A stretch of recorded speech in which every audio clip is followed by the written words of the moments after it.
My name is Monica Hayes. I'm 31 years old and I currently hold a senior management position at a major tech company in Brighton, a bustling yet chilly coastal city on the western coast of the United States. My job demands absolute focus and a steely spirit, something I've honed for over a decade since graduating from college. I wasn't born into a wealthy family, but from a young age I understood one thing clearly. If I wanted to be respected, I had to work twice as hard as everyone else. My youth passed by in a tiny rented room, barely 10 square meters, where I pulled countless all-nighters preparing for exams to win a full scholarship. There were days when I had to choose between dinner and buying an old textbook resold online.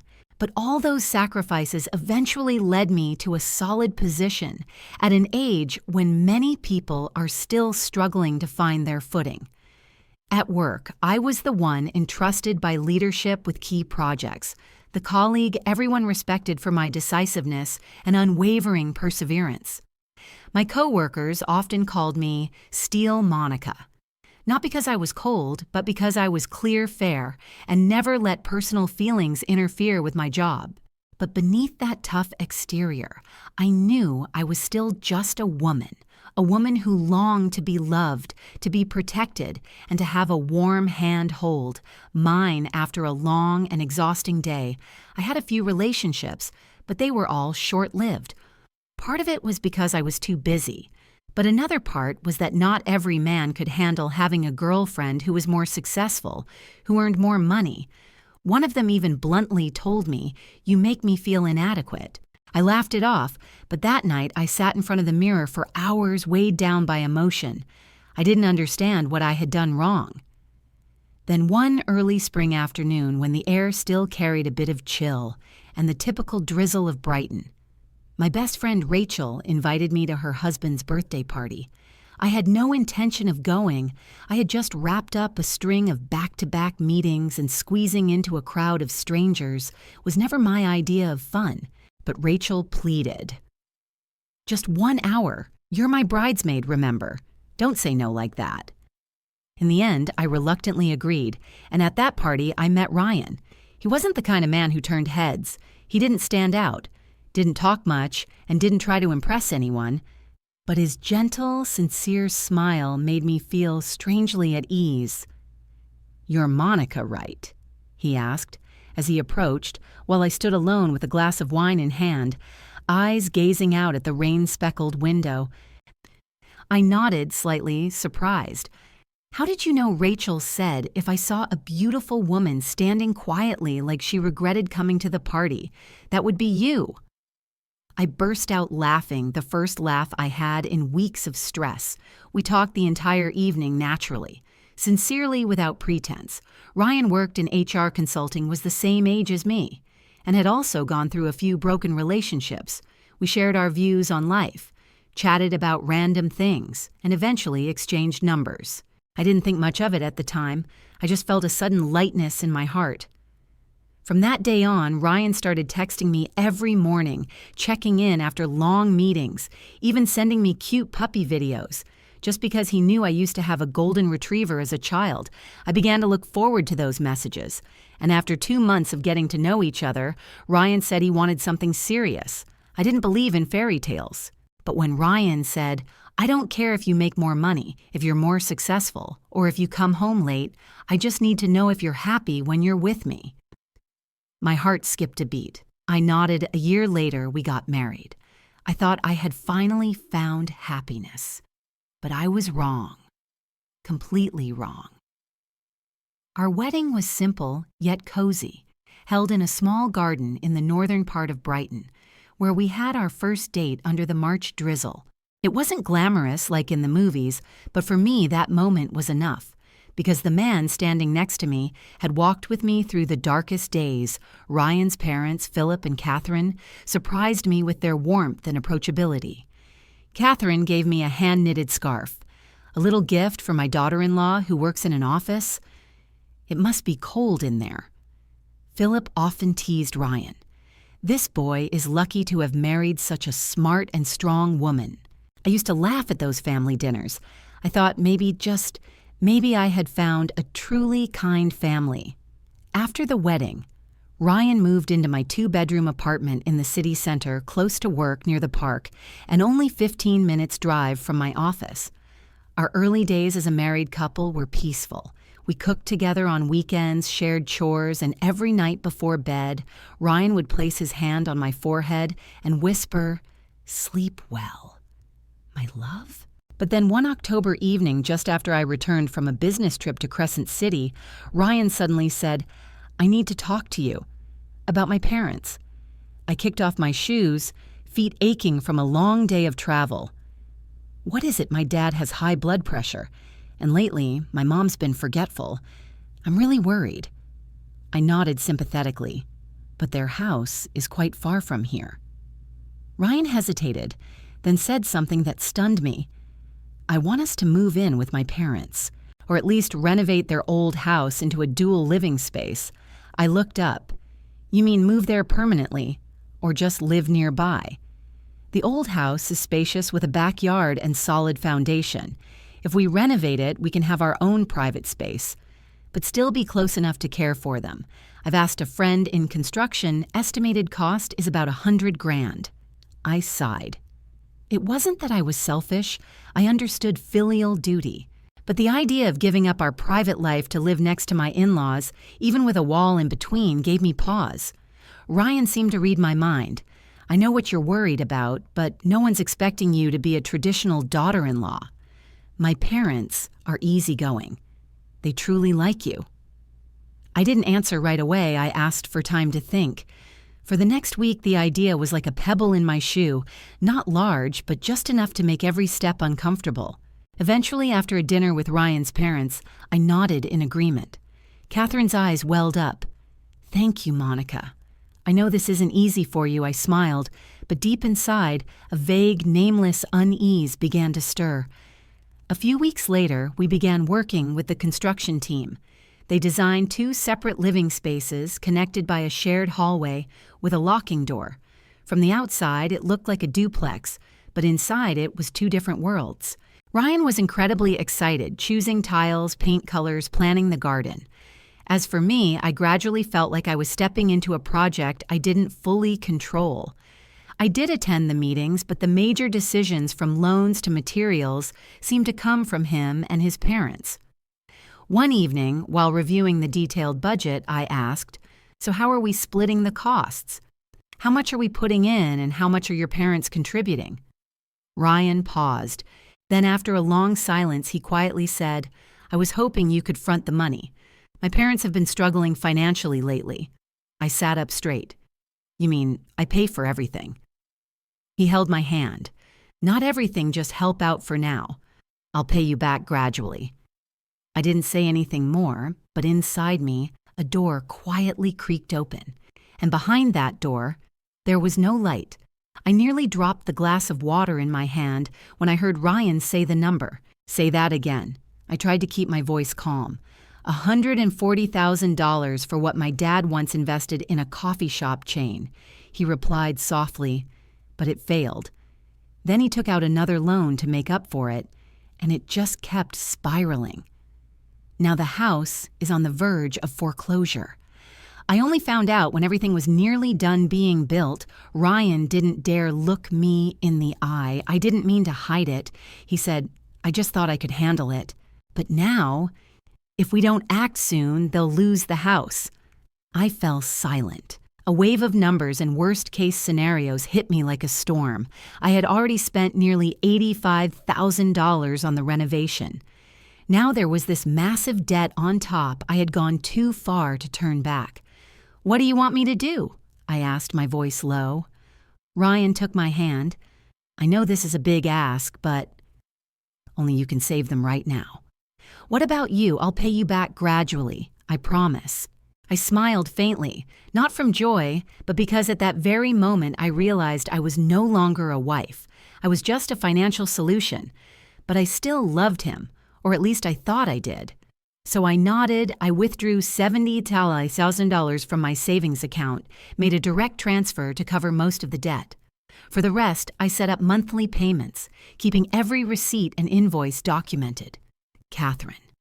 My mother-in-law called me in tears to thank me. Philip sent a handwritten email calling me the family's greatest blessing. I used to believe that. But then the little things started to seem off. Ryan stopped contributing financially like he used to. The promise I'll pay you back drifted away with one excuse after another, delayed salary money tied up in some project. Once, when I asked to see his payslip so we could adjust our budget together, he snapped, "Don't you trust me? Why is it always about money with you, Monica?" I didn't respond. I was too exhausted, but I kept paying. A year later, when I completed the 13th installment, Catherine called full of excitement. "You're amazing! Almost done now." "If it weren't for you, we'd have been on the street long ago," I asked. "How much is left?" "Just about $25,000 more." "Sweetheart, we owe you so much." I put the phone down, feeling empty. 13 months, nearly $120,000, no contract, no legal binding, just trust. And then one evening, I came home early because a meeting got canceled. As I approached the front door, I heard laughter coming from the living room. Philip's voice rang out. "Gotta admit, Ryan's smart. Married a wife who not only makes good money, but listens too." Catherine laughed heartily. "Almost done with the debt, house is nearly finished. That girl is a rough diamond." And Ryan casually added, "Yeah, but once this is all over, I should probably break up with her. Sooner or later, she's going to start asking questions." I stood frozen. My hand tightened around the strap of my bag, my heart pounding so hard I could barely hear anything else. At that moment, I understood this was no longer my life. I had walked straight into a plan laid out long ago, before I even said "I do" at the altar.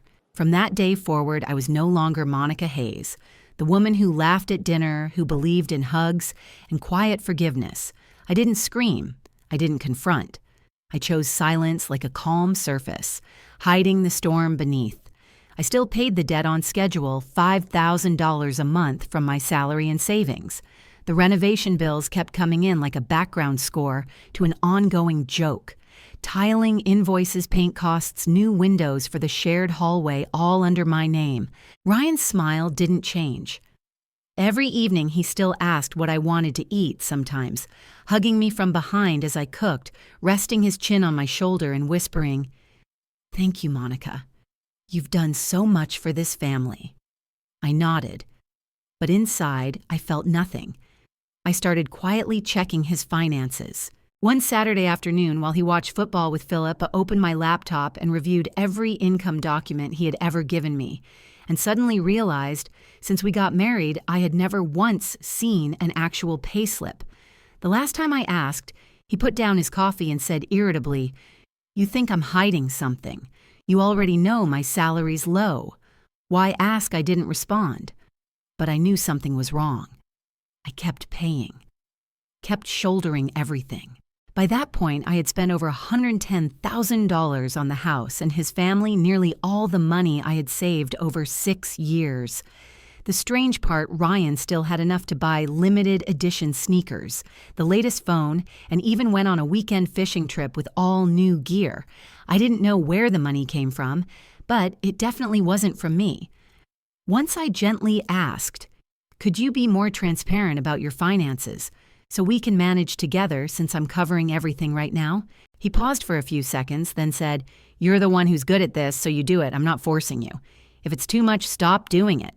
I smiled that kind of smile. Only women who know they're being used can manage. Quiet, not angry. Just the smile of someone who's no longer naive. After that, I didn't ask again. I also stopped sharing anything about my bank accounts or savings.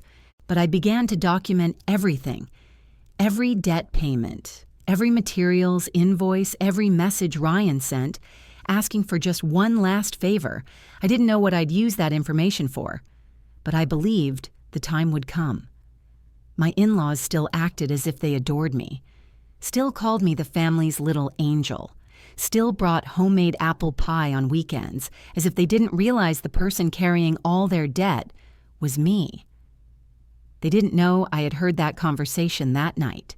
Didn't know that phrases like, "she makes money like water," or "once the house is done," Just leave her echoed in my mind every time I opened my wallet. Ryan still thought I trusted him, and I let him think that because I had learned that strong women don't need to scream to show their strength. Sometimes silence is the beginning of a perfectly calculated counterattack. I don't know when this will end, but I know one thing for sure. The next time I spend money, it won't be to pay off debt. It will be to buy back my freedom. That night, I pretended to be tired from work, maintaining a demeanor as if I didn't notice that there was an unfamiliar woman at dinner, someone Ryan introduced as his business partner. I smiled, poured wine, made polite conversation, but every glance, every fake smirk was being recorded by the small device hidden snugly in my coat pocket. Right after that, I quietly compiled the full financial record of our 2-year marriage, every expense from home renovation and debt payments to daily living costs, into an encrypted file. I sent it to Elaine Porter, my personal attorney, with a brief note. Don't act yet. Just hold on to this. I began the process of transferring full ownership of the house into my name. Previously, for transparency, I had suggested we both be listed on the deed. This time, I used a property tax optimization excuse to get Ryan to sign over his share. He didn't suspect a thing and signed right away. A week later, I resumed the role of the loving wife, still cooking, still asking how his day went, still showing care. But inside, I was counting down the days until I turned over the final card. They didn't know that I had quietly filed for divorce in Meriden County, nor that I now held the entirety of Philip and Catherine's debt after striking a special agreement with the bank. They believed I was still the soft-hearted daughter-in-law, still willing to forgive and keep shouldering everything as before. But what they didn't know was I now held all the cards. I didn't need to scream. I didn't need to lash out. I only needed evidence, and when the time was right, I would open the door and invite them to step out of my life one by one. I used to think I was rational, in control of my emotions, not easily hurt. But when you're manipulated day by day in such a subtle way, you realize the deepest wounds don't come from hard blows, but from tiny cuts. Repeated silently every single day, I continued playing the role of the perfect wife. I smiled when Ryan hugged me from behind. I nodded when Catherine called me the pride of the family. I even sped up the debt payments to make them believe I still naively trusted them. But those were the last dollars I ever spent, not out of love, but to end it all with a calm that bordered on ruthless. By the 18th month, I called the bank the one holding the largest loan in Ryan's family's name. As the original guarantor, I offered to settle the remaining debt in a single payment in exchange for full ownership of the debt transfer. The transaction was approved in less than 3 days. I, Monica Hayes, was now the official creditor of my former in-laws. A week later, I completed the full title transfer of the house. Ryan signed the paperwork absent-mindedly, even smiling. In my head, one thought rang clear. Thank you, Ryan. You've just handed me the key to end everything. Elaine and I quickly pushed forward with the divorce proceedings. Every piece of evidence, receipts, bank transfers, emails, the recording. From that night, I handed it all over to my lawyer. Upon seeing the file, Elaine, a sharp woman in her 50s, just smiled faintly. If it were me, I wouldn't be angry. I'd wait for the right moment and then press the button. I answered with a thin smile devoid of any emotion. The night before my liberation, I cooked dinner as usual. Lasagna for Ryan, salad for Catherine, and lemon butter cake for Philip. I poured wine and raised my glass in a toast to almost being done with the debt, Ryan beamed. I can't believe you made this happen, Monica. You're the best thing that ever happened to me. I clinked glasses with him, holding his gaze. I think so too. Thanks for showing me your true colors so early on. He didn't understand, and I didn't explain. The next morning, I got up early and left a file on the kitchen counter, divorce papers, the signed debt transfer document, and a small note. Good luck with your new creditor. I don't intend to show mercy. I left that house and moved into a small penthouse in central Brighton, a place I had been quietly investing in for the past 3 years. The apartment faced Wesley Bay, where each morning the sunlight danced across the water like a brand new beginning. That afternoon, Elaine sent an official notice to Ryan and his parents. 3 options were presented. 1, repay the full debt within 60 days. 2, vacate the house immediately and relinquish all rights. 3, face legal action for unlawful occupation and property infringement. I didn't wait for a reaction. I knew some relationships aren't worth salvaging, and letting go at the right moment is more valuable than clinging to a rotted trust. I thought I had ended it all. But I forgot one thing. People who survive off others always react the most violently when they lose their shelter. 3 days after the divorce papers were filed, Ryan texted me, asking to meet and talk things through. I declined, stating that all communication must now go through legal counsel. He didn't reply after that. I thought it was over. But that Saturday morning, as I was preparing for an investment seminar, the phone rang. It was Mr. Wallace, my property manager. His voice was urgent. "Sorry, Ms. Monica, but someone just changed the locks on the Lakehurst house. They claim you're no longer the owner. And there's a woman who moved in with Ryan." I was stunned. Without hesitation, I drove straight to the house. I once chose every brick and every light fixture, for the gate had been rekeyed, but I still had the old key, and all legal ownership documents had long been submitted to the county. I rang the doorbell. Ryan opened it, still wearing the white shirt I had given him for his birthday 2 years ago, but this time he stood rigid like a stranger. "Monica, you should go back to your new place. This isn't your home anymore." I didn't respond. Behind him, a blonde woman with loose curls stepped out from the kitchen, holding a glass of orange juice, smiling at me, as if I were the intruder. "That's my new girlfriend," Ryan said flatly, as if he were showing off a new purchase. I stayed silent.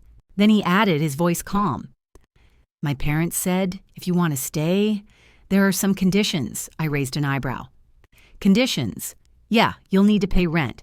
And since there are more people in the house now, it'd be great if you could help with cleaning laundry and cooking." I burst out laughing, a long, uncontrolled laugh. Ryan stepped back a little, clearly surprised. "You're telling me I have to pay and do housework in a home that I legally own?" He shrugged. "You left. I just reorganized things a bit." I pulled out my phone and quickly dialed a familiar number. "Elaine, it's me. Prepare the case for trespassing, unlawful occupancy, and abuse of property rights." I looked Ryan dead in the eyes with not a trace of softness. "You have 3 hours to pack up. Take your girlfriend and your parents and get out of my house. Otherwise, the police will be here before lunch." Ryan's face went pale. He stammered, "You can't do this. We used to be married." "Used to be," I emphasized, "and you were the one who ended that. But you said you still loved me." I looked at him calmly.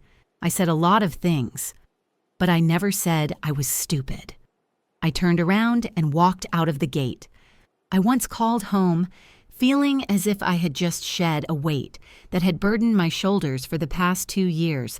Ryan didn't follow. He knew it was truly over, and I knew this wasn't revenge. This was justice. In a world where women like me are often labeled too strong to be loved, this act wasn't just a message to Ryan, it was for anyone who ever thought independence was something to exploit. 3 days later, Elaine Porter, my lawyer, sent a formal legal notice to Ryan and his family, clearly stating 3 things. 1, the Lakehurst house had been fully registered under my name, legally recognized by Mariton County. 2, they were unlawfully occupying the property, and if they did not vacate within 7 days, I would file a civil lawsuit for eviction. 3, the remaining $60,000 debt had only been extended due to a negotiation with the bank, and from that moment on, Philip and Catherine were fully responsible as the original borrowers. All document statements, debt transfer agreements, and financial evidence were attached in full. That afternoon, Ryan called me 5 times. I didn't answer. Eventually, he texted, "I know you're angry, but we can work this out without turning it into a war." I responded with only one line. "Have your lawyer talk to mine. I also filed a lawsuit against Ryan and the blonde woman I had seen in the kitchen that day for adultery and breach of marital ethics. In Wesley State, infidelity doesn't directly affect divorce rulings, but if there's financial loss and evidence, the offending party can be sued civilly for damages and spousal compensation. I had it all: recordings, photos, texts, and even a confirmation from a delivery worker who had seen her coming and going from the house while I was away. Elaine filed a claim seeking $75,000 in damages, covering emotional distress, personal property losses, and legal fees. And it didn't stop there. I demanded repayment of the $60,000 I had spent on house repairs and debt payments backed by wire transfer records, and a handwritten note signed by Ryan asking for one last financial favor. Now the picture-perfect illusion they had built came crashing down, replaced by the raw truth, betrayal, manipulation pretense. At the first mediation hearing, Ryan showed up no longer confident. His face was tight with stress and exhaustion. "I know I messed up," he said quietly. "But if you take this too far, I'll lose everything," I responded coldly. "You gambled everything the moment you betrayed me. The loss is not mine. It's yours. It was your choice." The girlfriend didn't appear, but through her lawyer, she offered to settle privately, agreeing to partial compensation in exchange for not being named publicly in court. I accepted not out of forgiveness, but because I knew the deepest blow isn't a scream. It's silence. Philip and Catherine, after receiving the legal demand, called me in tears. Philip choked up Monica. "You were once our daughter-in-law. Do you really want to destroy everything?" I cut him off. Voice steady, "I didn't destroy anything. Your family assumed I didn't know how to fight back. I'm just reclaiming what's mine." They fell silent. For people like them, who never admit fault, only loss can spark change. But I didn't need them to change. I had moved on to a chapter where I held the reins, and no one had power over me again. Ryan and everything tied to the past became mere side characters in a story I had long removed from the shelf. I never thought I'd one day sign the papers to sell the house that was once my dream, where I had poured so much time, money, and love. But I came to understand a house, no matter how beautiful, is just four walls if it's filled with lies and exploitation. After a fresh appraisal, the Lakehurst house was listed during a real estate boom. A young couple offered my asking price $200,000. They loved the dual living design in the kitchen I had once redesigned down to the smallest detail. After deducting repair and investment costs, I made a profit of over $40,000. Not much compared to what I had endured, but enough to mark a new beginning, one with no lingering stains. At the divorce mediation, the court approved the compensation I requested. Ryan was to pay $35,000 within 12 months. His girlfriend agreed to pay $150 to avoid being named in public records. Philip's family, under legal pressure, repaid the full $60,000 I had, fronted not out of remorse, but to avoid a lawsuit tied to a signed financial contract. In total, I recovered more than $150,000 from the house sale and legal settlements, but the most valuable thing I reclaimed wasn't money. It was clarity. After the storm, I began to take investments seriously. I used to think saving was enough. Now I understood modern women don't just need stable income. They need sharp financial thinking. I enrolled in a wealth management course, hired an independent advisor, and learned how to read markets with data, not emotion. As the pain faded, I realized I could absolutely build a solid future without love, without anyone to lift me up. One autumn afternoon, I stood on the balcony of my new apartment, watching the sun dip behind Wesley Bay, golden light pouring over the ocean, and I realized I was living the dream Monica once had. Only now I knew I deserved it. I no longer kept in touch with Ryan. I didn't care if he was still with her. That wasn't my story anymore. I don't deny my past, but I've left it where it belongs, behind me. My parents, who once couldn't understand why I chose someone like Ryan, are now closer to me than ever. My mom didn't say, "You were right," but the way she looked around my new apartment said it all, Dad. A man of few words just placed a hand on my shoulder and said softly, "My daughter is stronger than I ever imagined." I smiled. I didn't need anything more. I am Monica Hayes, once seen as easy to exploit because I loved too much. But now I love myself more than anyone ever could. I haven't shut the world out, but I've become careful about who I let in. Not out of fear, but because I've learned not everyone who comes close wants to lift you up. Some only come to take. If you ask whether I regret ever loving Ryan, I'll say no. Because thanks to him, I discovered my boundaries. I learned how far I could go once I dared to let go. And above all, I realized sometimes the thing we think we can't live without is exactly the thing we need to walk away from. Perhaps in every life there comes a moment when we must stand at the threshold of pain and ask ourselves, am I strong enough to keep going? The story of Monica Hayes is not just about betrayal. It's about the awakening of a woman who once loved with all her heart, only to learn how to love herself instead fiercely, independently, and unapologetically. Monica refused to let a broken heart define her worth. She didn't seek revenge. She chose a path of fairness, intellect, and quiet strength. And in doing so, she didn't just overcome others, she overcame herself. If you've ever loved the wrong person, been undervalued for being too independent or too kind, remember this: you deserve to be cherished, not because of what you've given up, but because of who you truly are. And don't forget, sometimes walking away isn't weakness. It's the beginning of the life you were meant to live. If this story touched your heart, give it a like to help spread its empowering message, and don't hesitate to share it with someone who needs a reminder that they are worthy of so much more. For more moving, inspiring stories like this, subscribe to the channel and turn on the notification bell so you never miss another journey.